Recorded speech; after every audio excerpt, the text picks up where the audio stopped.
Mes chers élèves, donc c'est avec grand plaisir que je reprends enfin contact avec vous pour un cours, qui est un cours un peu particulier. Rassurez-vous, ça ne durera qu'un petit quart d'heure, mais d'abord, je voulais que vous compreniez que je ne vous ai pas oublié, malgré le confinement, malgré les soucis liés malheureusement au saccage du parc, affaire qui m'a beaucoup occupé. Je ne vous oublie pas et je voudrais pendant quelques minutes vous inviter à reprendre le cours de culture religieuse là où nous étions arrêtés. Donc, nous avions commencé à étudier la vie de Moïse. Cette vie de Moïse, vous vous en souvenez, est divisée en trois. Premièrement, 40 ans, qui sont des 40 années durant lesquelles Moïse connaît la vie d'un prince, la vie de prince, qui est un prince égyptien qui aurait pu être héritier de Pharaon et devenir lui-même Pharaon. Puis après ces 40 années, il y a 40 autres années durant lesquelles Moïse devient berger. Il passe du statut qui est le statut le plus considérable, prince de lignée royale, fils de prince quelque part, adopté par la famille de Pharaon, à la vie la plus modeste qui soit, la vie de berger, un homme de rien qui n'a à offrir à ceux qui veulent bien l'employer que ses bras. Et puis enfin, dernière partie de la vie de Moïse, 40 autres années. À chaque fois, vous observerez bien sûr qu'il s'agit du nombre 40, qui a un sens très particulier, nous y reviendrons. 40 années durant lesquelles Moïse devient le libérateur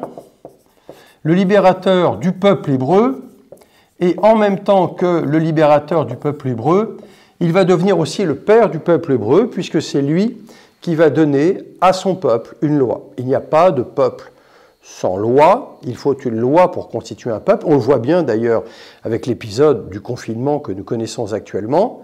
C'est parce qu'il y a des lois en France qu'il y a un peuple français qui donc obéit à ce que nous connaissons aujourd'hui, le confinement. Alors, ce cours étant un cours un peu exceptionnel, je n'aurai ni le temps ni le loisir de tout vous raconter dans le détail. Je n'ai pas la possibilité de vous faire 4 ou 5 heures de cours. Donc, nous allons procéder de façon très différente par rapport à ce que nous faisons habituellement. Je vais vous demander de vous munir de votre Bible, et si vous n'avez pas de Bible, j'en ai apporté une ici, si vous n'avez pas de Bible, qu'importe, vous irez trouver sur Internet, il y a des dizaines de versions différentes de l'Écriture sainte accessibles sur Internet très commodément, eh bien vous irez chercher directement les références dans des sites qui sont des sites, encore une fois, très faciles d'accès. Et je voudrais d'abord vous demander de lire dans un premier temps dans le livre de l'Exode, donc je l'écris là, Exode, chapitre 3, versets 1 à 22, le texte qui est peut-être le texte le plus fondamental de tous les textes que nous allons étudier aujourd'hui, que je vais vous présenter très rapidement, eh bien nous allons étudier cette scène qui est une scène fondamentale, la scène du buisson ardent. Vous allez lire le texte, vous allez le lire silencieusement, vous allez le relire, le mâcher, et puis vous allez vous interroger sur le sens de ce texte. Pourquoi est-ce que Moïse est en quelque sorte happé, il n'y a pas d'autre mot, son attention est happée par ce spectacle très étonnant d'un buisson qui brûle sans se consumer. Comment est-ce qu'il s'approche? Comment est-ce qu'il défait ses souliers, qu'il se met pieds nus? Comment est-ce que dans cette vision, qui est une vision de jour, d'habitude les visions sont des visions de nuit, eh bien Moïse apprend le nom divin, à la révélation du nom divin, en hébreu « Eyé Asher Hayé », je suis celui qui suis, je serai qui je serai. Vous allez donc lire ce texte, et puis après vous allez lire la mission de Moïse. La mission de Moïse, elle est explicitée dans la suite du texte, et cette mission de Moïse, eh bien, c'est une mission qui paraît incroyable, puisque la divinité, le Seigneur, dit à Moïse, « Tu vas libérer mon peuple ». Moïse est très ennuyé, il n'a pas envie de, quelque part, rompre avec la douce monotonie de la vie qui est la sienne. Je vous rappelle qu'il a épousé une fille de Jéthro, il a des enfants, il est devenu quelque part un personnage paisiblement installé dans la vie, et là, le Seigneur vient le bousculer.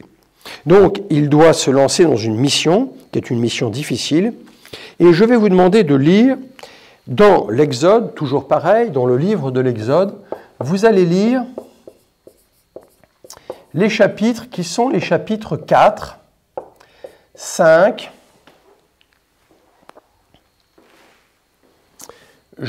6, 7, 8.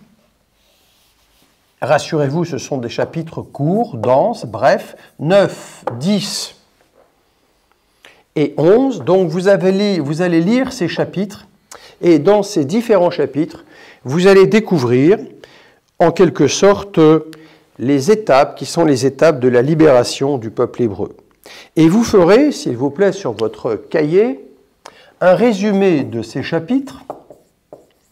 Vous ferez un résumé, en particulier un résumé de la façon dont Moïse s'y prend pour rencontrer Pharaon, un résumé de la façon dont le Seigneur intervient pour, à travers les 10 plaies d'Égypte, obliger Pharaon à libérer son peuple, à desserrer l'étau du peuple hébreu. Et dans les chapitres suivants, qui sont également des chapitres du livre de l'Exode, donc Exode chapitre 12, 13,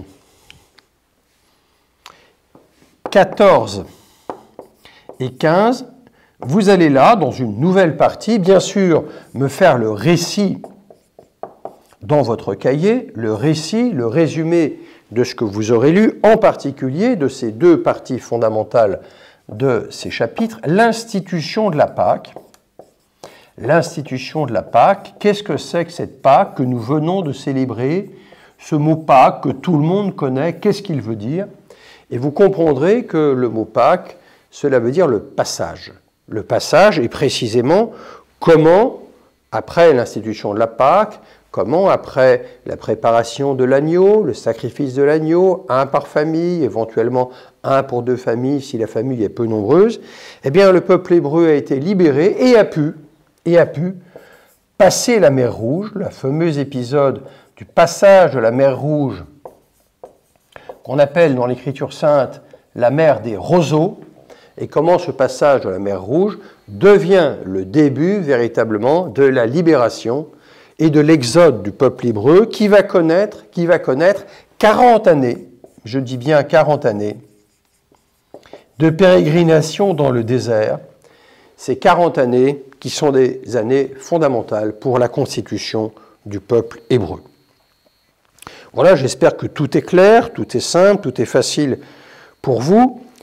Et à partir de là, eh bien, vous allez voir comment se déroule précisément la vie des Hébreux dans le désert. N'imaginez pas que les choses se passent si simplement. D'abord, un désert, ce n'est pas un désert au sens du désert du Sahara d'aujourd'hui. N'imaginez pas une espèce d'étendue de sable à l'infini, sans arbres, sans arbustes, sans puits. C'est un espace aride, mais dans cet espace aride, il est possible de camper, il est possible de se déplacer, il est possible de cheminer, de faire paître les troupeaux, mais ça reste quand même un espace aride, un espace sauvage.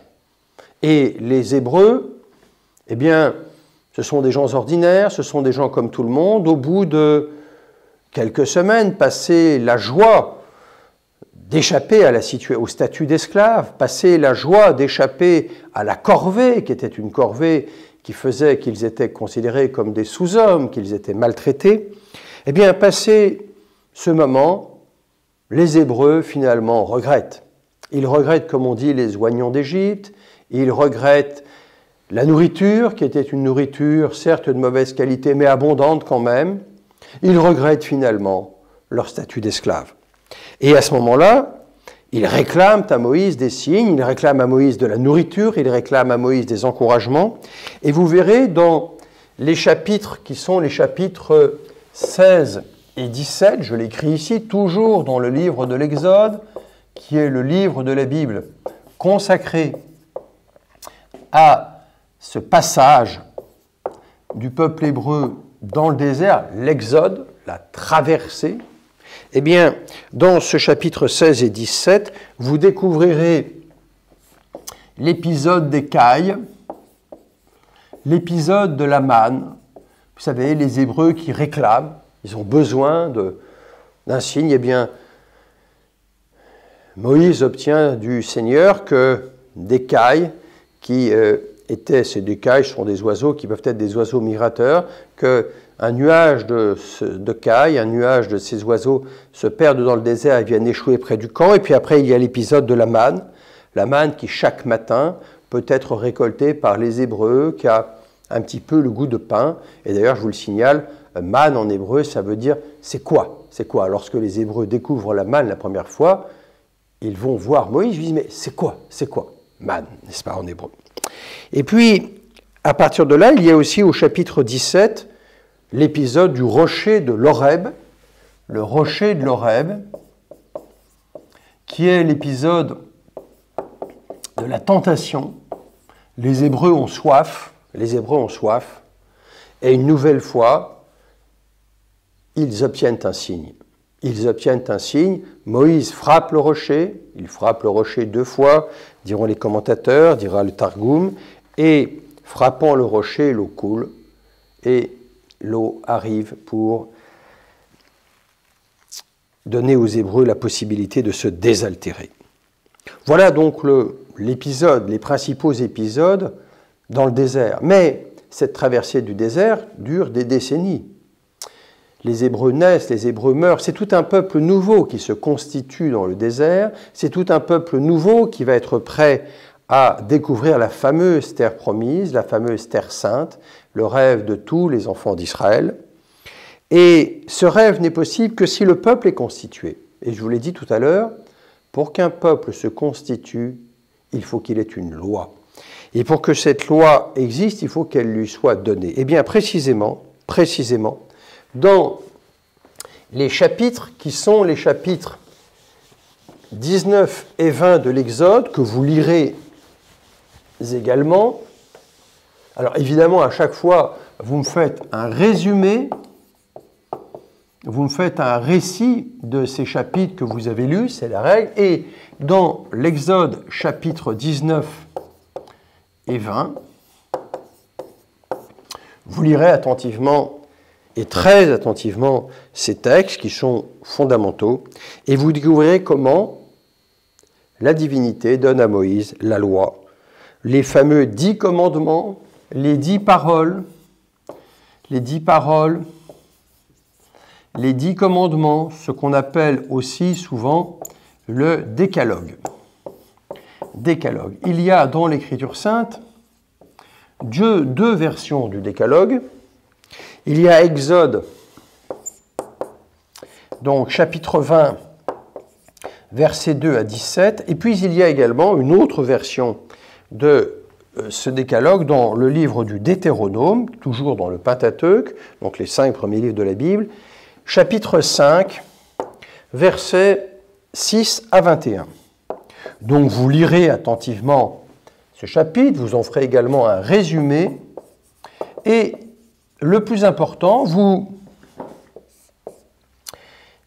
précisément, vous écrirez le décalogue, les 10 paroles, qui sont les 10 commandements, le fondement, le cœur de la loi donnée par Dieu à Moïse pour son peuple, qui va constituer donc le peuple hébreu. Vous lirez ça tranquillement, vous y réfléchirez, et vous vous apercevrez que dans ce décalogue, il y a 2 parties. Il y a 3 commandements.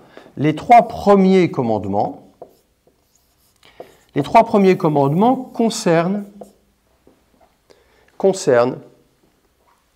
les relations de l'homme à la divinité, les relations de l'homme au Seigneur, et puis les 7 autres commandements concernent la vie sociale, c'est-à-dire les relations des hommes les uns vis-à-vis des autres. Alors vous lirez cela, vous en ferez une synthèse, voilà, les 3 premiers commandements, les 7 suivants, tu honoreras ton père et ta mère, tu ne tueras pas, etc. Et vous les conserverez en mémoire, et puis vous comprendrez un petit peu ce qu'il signifie. Encore une fois, les 3 premiers, un seul Dieu tu honoreras, etc., tu respecteras le jour du Seigneur, tu ne blasphémeras pas, tu respecteras le jour du Seigneur, et puis les 7 autres, vous les apprendrez, vous les connaîtrez par cœur, c'est important, et vous vous apercevrez d'ailleurs, à la fin, que le dernier commandement, le dernier des commandements, le 10e, insiste sur une notion fondamentale qui est la notion de désir. C'est-à-dire qu'au fond, chaque fois que nous commettons le mal, c'est parce que notre désir est un désir mauvais, parce que notre désir est un désir pervers et que les mauvaises actions que les hommes commettent se commettent d'abord dans leur cœur, d'où la nécessité de la conversion intérieure. Voilà, et puis vous allez terminer par la dernière lecture que je viens de faire, c'est dans l'Exode, le chapitre 32. Le chapitre 32, nous sommes à la fin de l'Exode, c'est la fin. 40 années d'Exode, 40 années d'exil. Et vous allez voir dans Exode 32, l'épisode qui est l'épisode du veau d'or. C'est un épisode qui est très connu, qui fait partie de la culture universelle. Comment les Hébreux, malgré les commandements qu'ils ont reçus du Seigneur, eh bien les Hébreux se détournent de ces commandements. Les Hébreux s'adonnent à un culte qu'on appelle un culte idolâtrique. Ils adorent un veau, ce n'est pas par hasard. Quand je vous reverrai, je vous expliquerai pourquoi c'est un veau. Ce n'est pas un autre animal. Et il y a donc un renouvellement de l'alliance jusqu'à l'épisode qui marque le terme final de cette vie de Moïse. Eh bien, Moïse, c'est un homme comme nous, c'est un homme mortel, c'est un homme qui va passer, comme l'on dit, de vie à trépas. Et la mort de Moïse, eh bien, la mort de Moïse nous est racontée dans l'Écriture sainte, dans deux parties du Deutéronome. Donc, Deutéronome, chapitre 32, versets 48 à 52. Vous verrez, Moïse est sur le mont Nebo, qui est de l'autre côté du Jourdain. Moïse ne mettra pas le pied dans la terre promise, Moïse ne traversera pas le Jourdain. C'est Josué qui sera chargé de cette mission, et ça sera raconté dans un autre livre de la Bible qui s'appelle précisément le livre de Josué. Et puis dans le Deutéronome chapitre 34, qui est un chapitre très court, eh bien vous aurez la mort de Moïse lui-même, donc, qui s'endort dans le Seigneur. Et après, vous savez que c'est Josué, qui sera l'homme chargé de la conquête de la terre promise. La conquête de la terre promise, la fameuse terre où coule le lait et le miel, c'est-à-dire cette terre où la nourriture est abondante, bien sûr, au sens matériel, mais d'abord et avant tout au sens spirituel. Voilà, vous chercherez la biographie de Josué, je mets un astérisque ici pour bien le signifier, vous chercherez la biographie de Josué. Je vous remercie de votre attention et je vous souhaite d'excellentes vacances et un travail très fécond pour que nous puissions nous retrouver, je l'espère, le plus vite possible, afin de reprendre le cours normal de notre vie. Voilà, je vous remercie encore une fois et je vous dis à très bientôt.